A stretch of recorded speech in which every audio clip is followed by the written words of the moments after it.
This is the grave of Silas Reed. Silas died at the age of 11 weeks. His cause of death is listed as lung fever.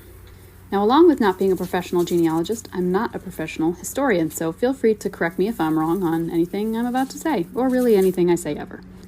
So in the 19th century and before, fever was considered the sickness itself rather than a symptom or a manifestation of an illness. This is also why, for causes of death, a lot of times the cause of death is listed as a symptom, so what we would know now as a symptom. They didn't really have the diagnostic tools that we have now or the medicines, so really they just focused on what was going on with the person just before they died. So because of that, the word fever found its way into a lot of disease names in these causes of death. So from my research, lung fever is most likely pneumonia.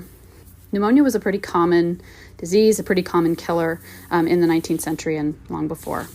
Nowadays, we have a lot more treatments for pneumonia, both viral and bacterial, but back then it was a pretty scary thing for parents of young kids.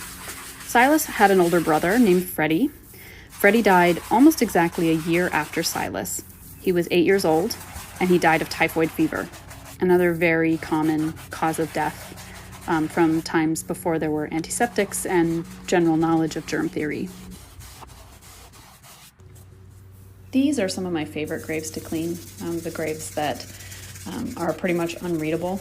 It feels really good to give this person their name back and know that someone is mentioning their name even 150 some odd years after they have died. Silas and his brother are both buried under this really beautiful old tree that easily could have been there when they were buried, but it's not something that I'm really qualified to say. One thing about graves under trees is that they tend to degrade a lot faster because there's a lot more moisture, which promotes moss growth. So Silas and Freddie's graves will probably become grown over more quickly than if they were out in the open.